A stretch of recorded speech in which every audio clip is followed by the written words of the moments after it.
my channel. I've had trouble getting up enough energy to actually film because I'm quarantined and all I feel like doing is sleeping. And I was like making excuses for myself like, well, I have to get out of my sweats to film because who wears sweats and puts on makeup? You can see I'm still in sweats. So the answer is me. I put on sweats and do makeup. Today I am going to be reviewing a book called Tell the Wolves I'm Home by Rifka Brunt. This book takes place in NYC at the height of the AIDS epidemic in the 1980s.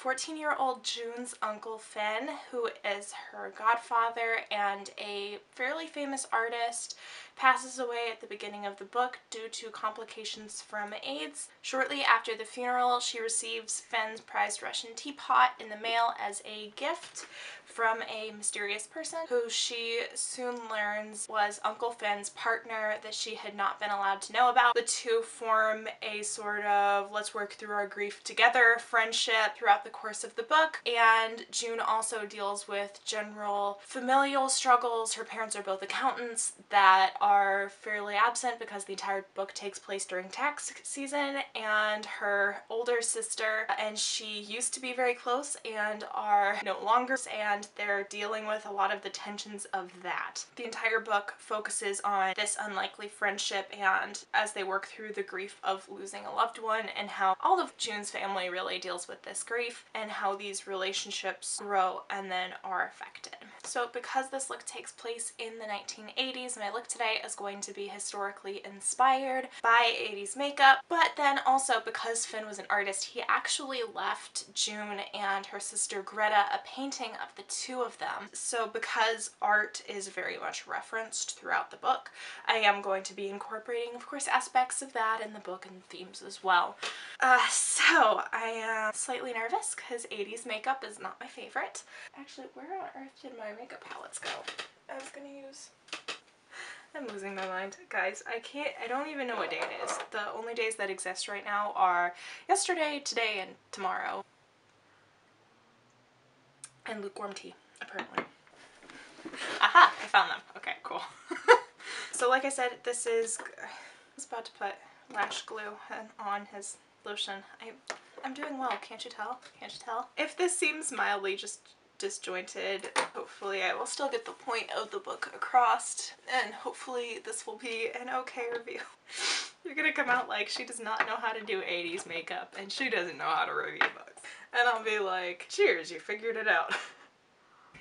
So I've been thinking about the format of my reviews a little bit, and I know that like the majority of them are spoiler filled, and I'm not sure if that's the best way to go about it. I'm not sure what works best for you guys, so please, if you have opinions on whether I should focus on making less of my review spoilery, please let me know. I'm going to be doing some general notes at the beginning before I go into the spoiler stuff, and then I'll do the spoiler section. Alright.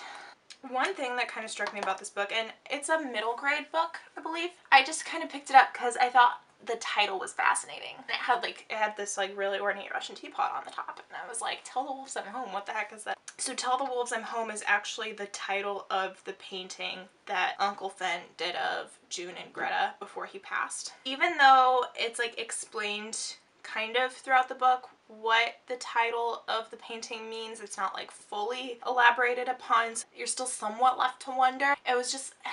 but not really. Like, June figures out what she thinks it means, but it feels like I personally was still a little iffy on if I knew what it meant or not. Even though June figured it out, I'm like, I'm still not sure I totally understand, but okay. So my views on the book. I really enjoyed it. I thought it was really, really well done. I cried a couple times, and I mean, I'm fairly young. I was not alive during the AIDS epidemic, and this book was written fairly recently, so the target audience also did not live through the AIDS epidemic. They don't understand kind of the impact something like that has on you, and I don't either. It's not, it's very different, obviously, but at the same time, it's kind of interesting reading this book now, going through another pandemic, because even though it's different, you understand some of the fear the same. I think this book does a really good job at showing the epidemic on a personal level and showing it from a kid's perspective, because I mean, June also doesn't really know what's going on. She doesn't understand, no one at that time understood really what AIDS was. They just understood that it was terrible and that people were dying. And at the same time, it was treated so differently because it did primarily affect gay men.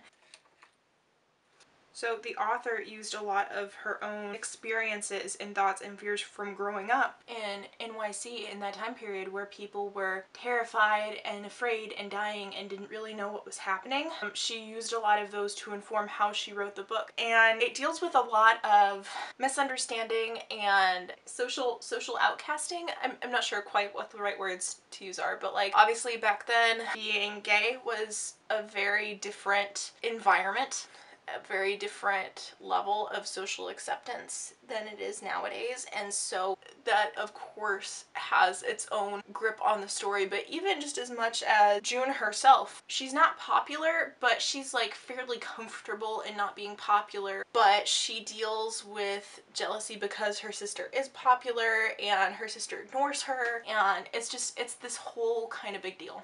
Sorry, I'm trying to make my brows Brooke Shield-esque today without looking ridiculous, which is hard when you have 3 eyebrow hairs. Like I said, it deals with some very tough topics, especially for a middle grade book, and I think the author does a really good job of taking on those topics very thoughtfully. Situations that the characters are put in feel very heartbreakingly real, and there are moments in this book that are very uncomfortable to read. There were quite a few moments where I was just like, this is hard.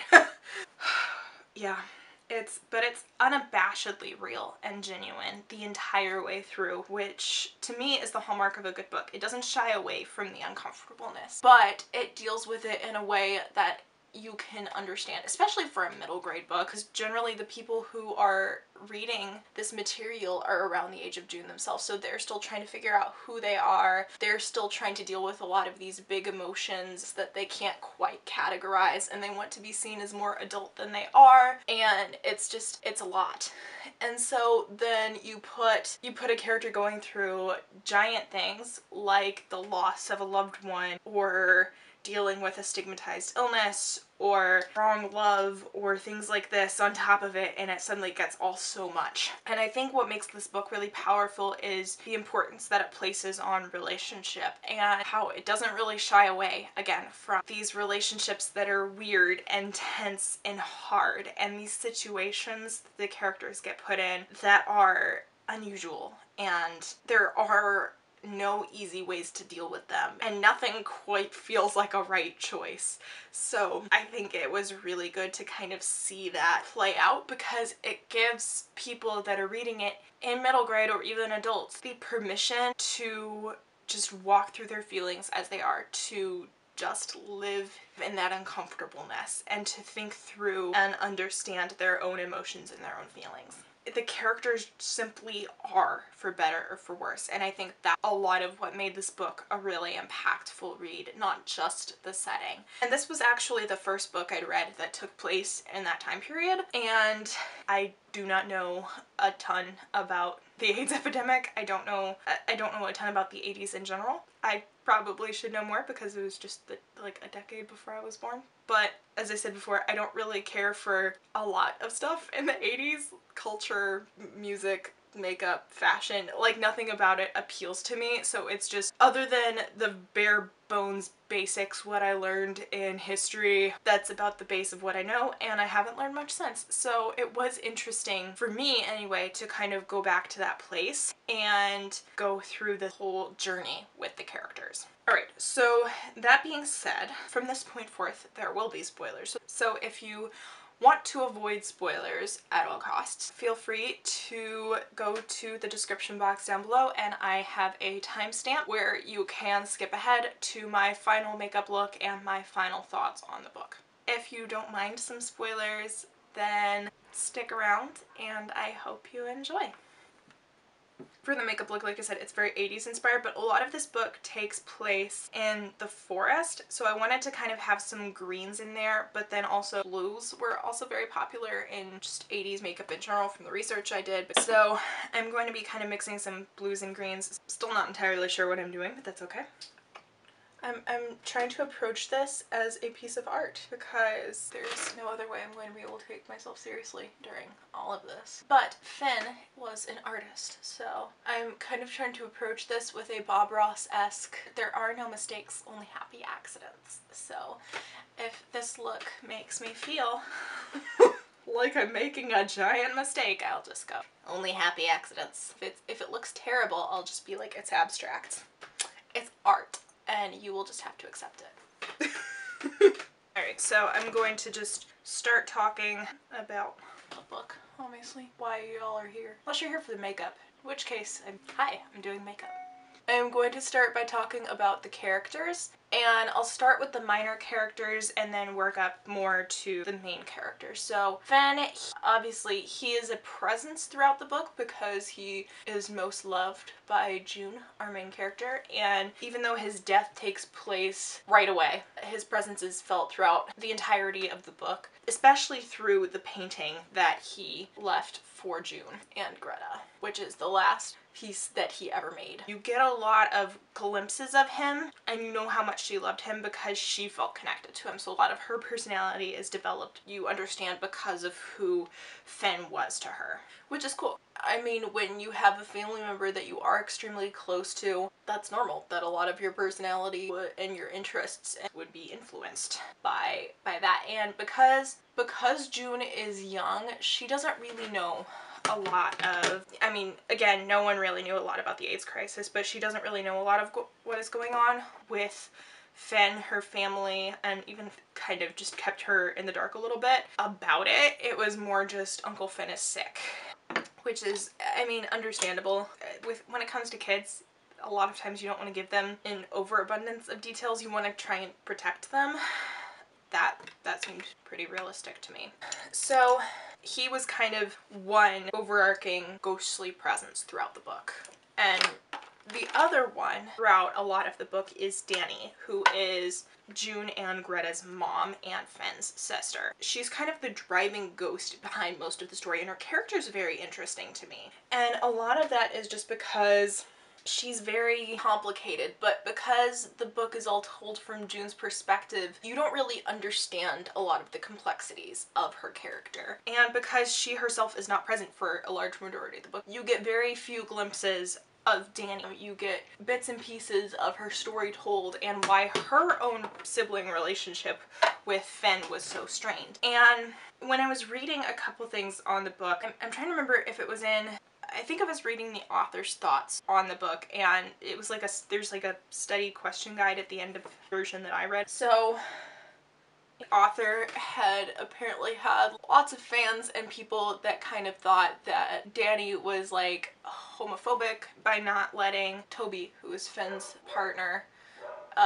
know the girls at all. There was a lot of that people assumed that was going on with Dani, and the author's really like, no, it was more just a jealousy that Finn had freedom that she didn't. That was in essence a lot of the story, because you do get some background on Finn and Dani's childhood. You actually learn that Finn knew who he was from a young age, and Dani actually helped cover for him while he went on dates, and they were both actually artists, and their plan was to go to New York and become artists together. And then Finn ended up running away and went to Europe and was like living his own dream to become an artist, and kind of left Dani behind, and she was kind of crushed by that, what she kind of viewed as her brother's betrayal. And so even when he ended up coming back with Toby, that relationship that was left by him leaving when they were young was never fully repaired. And even though they were on kind of good terms, she used that Toby can't know my children because he's a bad influence on you kind of thing. So it wasn't so much about Finn being gay as it was she just had this unresolved hurt that she never really resolved with her brother. And so you kind of see that mirrored in what June and Greta are going through. You see kind of the start of that. You see this tension building up, and like you see this mirror, like if we don't fix this tension now, if we don't communicate with each other somehow, we're gonna end up like Uncle Fen and Mom. We're gonna end up with no relationship, which is tragedy because you do hear that they were very, very close when they were younger.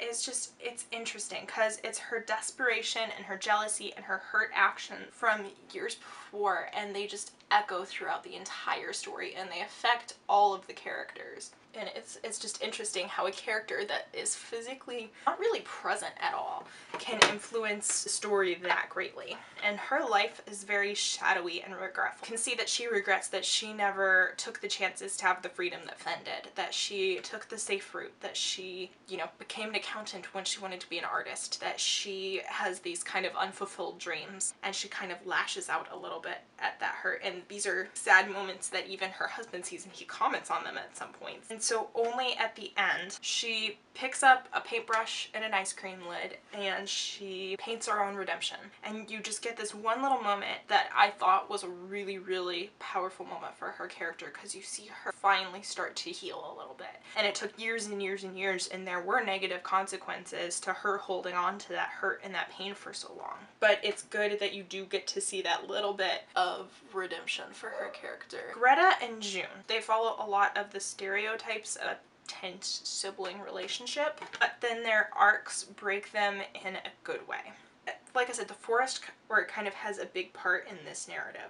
So June goes to the forest to kind of feel at home, to kind of pretend she's in these medieval times, and that's her safe space. And then there are parties that take place throughout the book, like just high school parties that take place in the woods. And so Greta a couple times finds her way to June's spot, and she's usually drunk, and she covers herself and leaves, and she just waits for June to come and find her in these moments of vulnerability between the two of them, because they don't really communicate throughout the whole book, and you can see that that is their main problem. Those wood escapades and emotions for Greta are very refreshingly real, and she's also an interesting character because even though we don't get her point of view, you understand, especially I think as a teenager, if you were reading this, at least I connected to a lot of those pressures, because she's the model perfect child. She is potentially gonna get a chance to be on Broadway, and she has all these little things that pile up and just straight up overwhelm her. And she's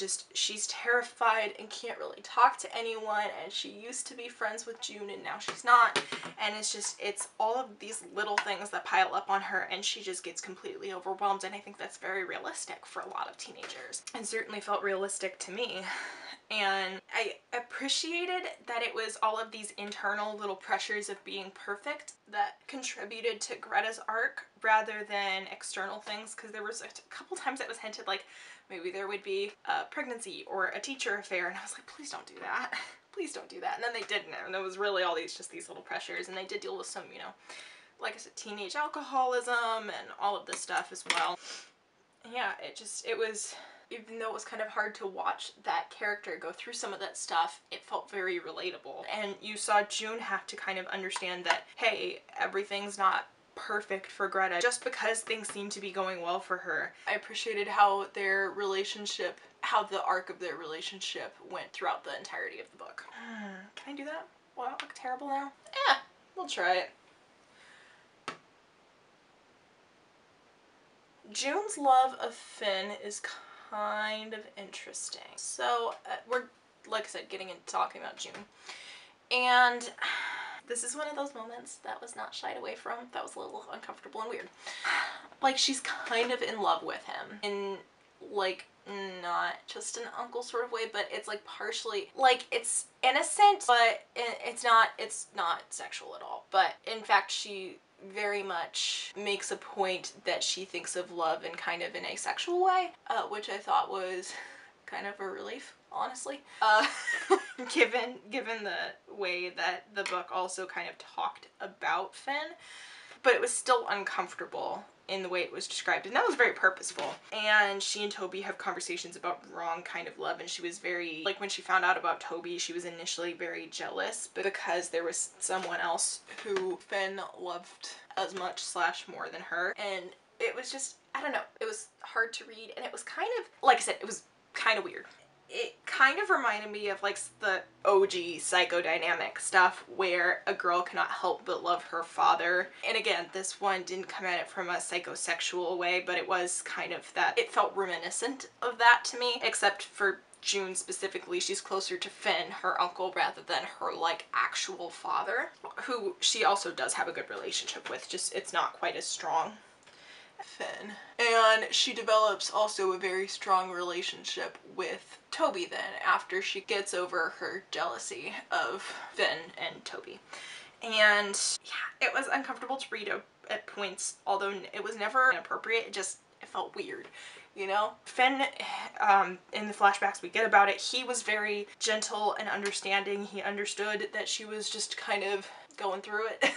Like she was, no, she was just looking for connection and she didn't really have it anywhere else, and so she leaned on Finn because he was always there for her, because he is family. And so I appreciated that aspect of it. And it read to me more of, she is just a generally lonely girl who has lost her connection with her sister, with all of her other friends, and she just has this extremely deep love and connection.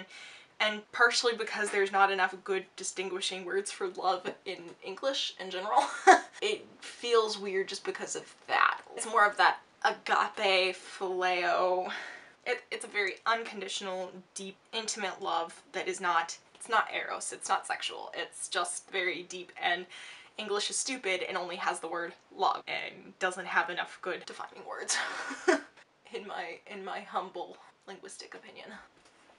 I think we're gonna leave the eyes for a sec. Okay, so I'm going to start on my base. So next we're gonna talk about Toby and June. So like I said, Toby and June kind of develop a very halting friendship. They're brought together because Finn told both of them to take care of each other. And of course, like I said, June did not know at first about Toby, so Toby gives her some gifts that belong to Finn throughout the story. The one thing that was weird was, I mean, technically speaking, I say parents, it was just Danny. She blamed Finn's AIDS on Toby and didn't want him to have anything to do with them, and basically the entirety of their relationship was under June's parents' noses and without their knowledge. And so even though he was kind of family, he still wasn't really, and that was the weird part, was just that it was not, I don't want to say not legal, it wasn't approved by the parents, but I did really like their friendship. I thought they helped each other a lot, and you saw both of them go through the grieving process together. Toby also is a very complicated character. His past and how he met Finn. He actually met Finn in jail. And so his story is very sad, very complicated, and it actually turned out that it was the other way around, that it was actually, because Toby is also suffering through AIDS, with AIDS throughout the story, and he ends up dying at the end, which is where I cried because it was really sad. It was really hard to see because, again, like I said, Danny put all of the blame on Toby for infecting, hurting her brother, and you find out towards the end of the book that was not the case.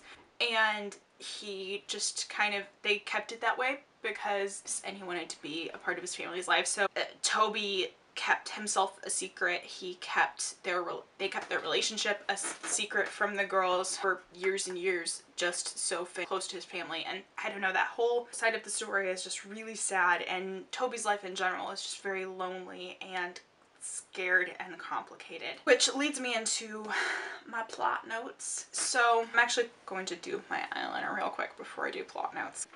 Alright friends, I did eyeliner. The eyeliner suddenly made it feel less 80s, but we'll get back there. It will be wild. We'll see. Alright, talking about the plot.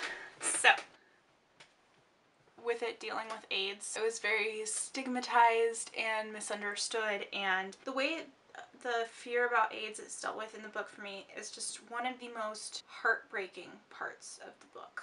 It's, you know, the AIDS. It lurks in the shadows, and it pushes those who are already on the outskirts of society even further. it kind of feels like it was like a modern day leper colony, and I don't use that association lightly, but that's kind of the way it felt. They were pushed to the side because no one understood it and everyone was afraid of catching it, and it was just terrible. And in relation to that, it also makes me think of like towards the end of the book, Toby pled that he didn't want to die invisible, and that just hurt me to my core, because even though he ends up getting his wish, how many others in that scenario didn't? How many others died invisible and alone? And it absolutely broke my heart. And that whole section of the book to me just felt incredibly raw, because you saw just how much these men suffered, and how much of it was just caused by feeling that they were abandoned by people who should have had compassion and love for them, but didn't. And I think that section of the book was done extremely well, especially, like I said, for a middle grade book that is telling the story from the perspective of from a teenager. Other things I wanted to touch on. So Uncle Finn left the girls this painting of the two of them. Because Finn was a fairly famous author, the painting is kept in a vault, and the girls actually paint on the painting to try and communicate with each other throughout a lot of the book.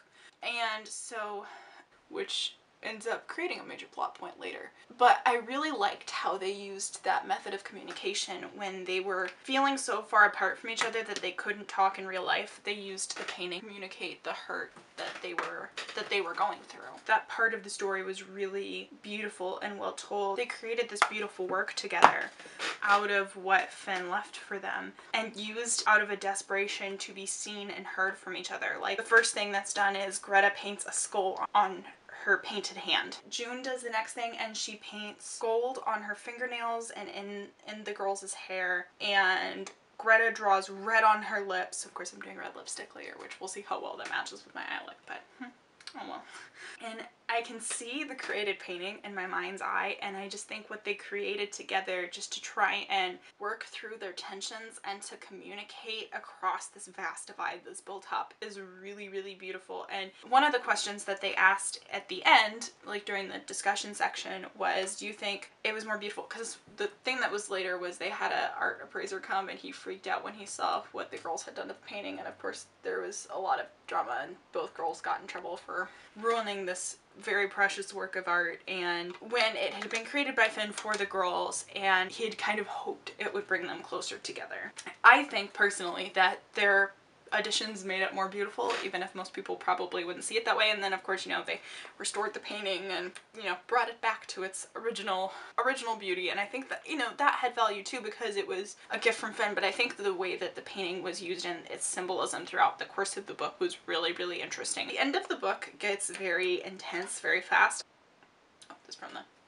It was built well, it was very emotional, and it kind of tied all of the pieces together between all of these broken relationships. Everything came out in the open, the additions to the painting, June's friendship with Toby, and by out in the open I mean their parents found out. Greta's alcoholism and the fact that she really doesn't want to go to Broadway and just wants to have a chance to be a kid when she's been pushed to be pretty much anything but all her life. And there's a very open and raw and emotional sort of conclusion to the whole story that I thought was really well written and really well done. Some little things about the story. So one thing, and again this is on the subject of relationships, so this character Ben is, you know, part of the high school, and he's a maybe kind of sort of love interest for June. It's very, very minimal side character in the story, but again adds to that relationship tension, adds to June's feeling of I'm an outcast and why would he be interested in me. He mostly tries to communicate with her by like, we like medieval stuff, so like,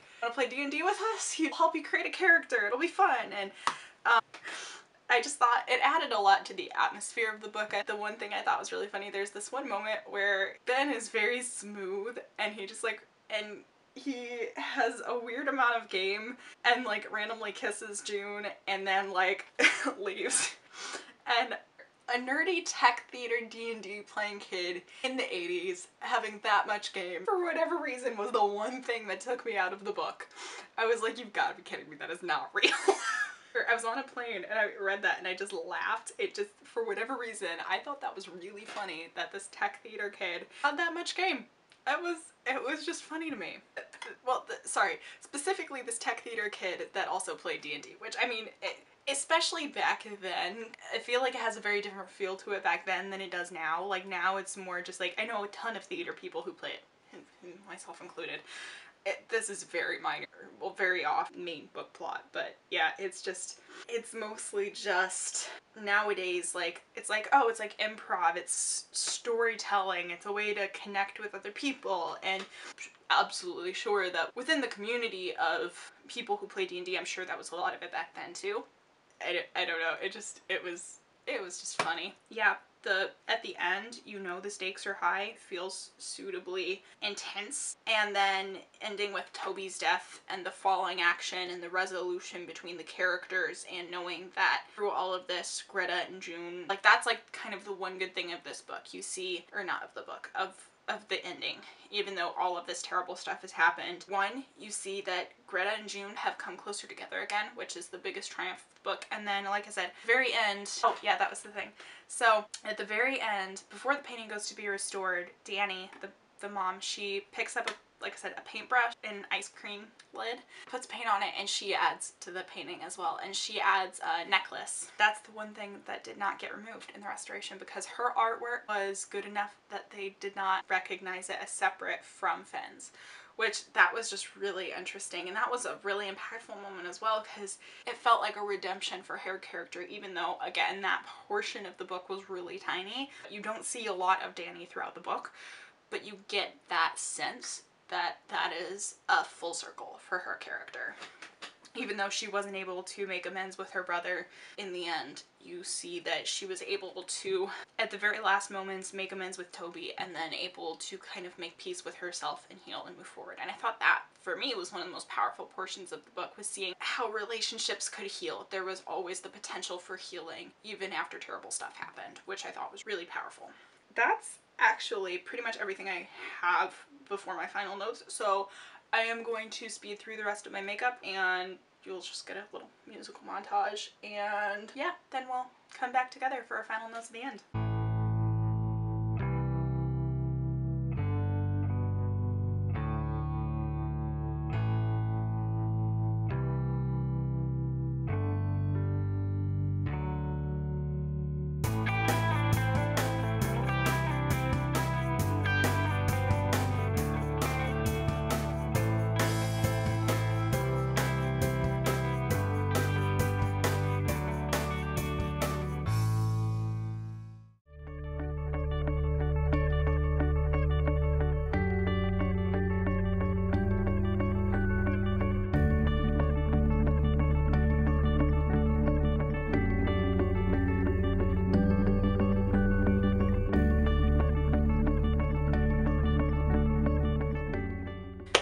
So this is the final look. So very colorful, not quite as neon as I originally imagined in my head. I think that's about as much wild 80s-ness as I can tolerate on my face. So the non-neon was probably the best choice for me. I have the bright red lipstick, which is again reminiscent of what was painted on Finn's painting. There's gold highlight and gold like under my eyes, and I tried to put some in my hair, didn't show up. Other than that, it's just fairly 80s inspired. Got a ridiculous amount of blush, got a lot of color, some powder for 80s. Final thoughts on the book. Really, really good middle grade book. A lot of things classified as coming of age, which I kind of see it as coming of age, but I see it more as just a book about the tensions of relationships and healing and forgiveness. That's more what I see it as. Pretty much everything that has any book with a teenager as the main character, I feel like it's categorized as coming of age, unless it's clearly in a genre like fantasy or something. And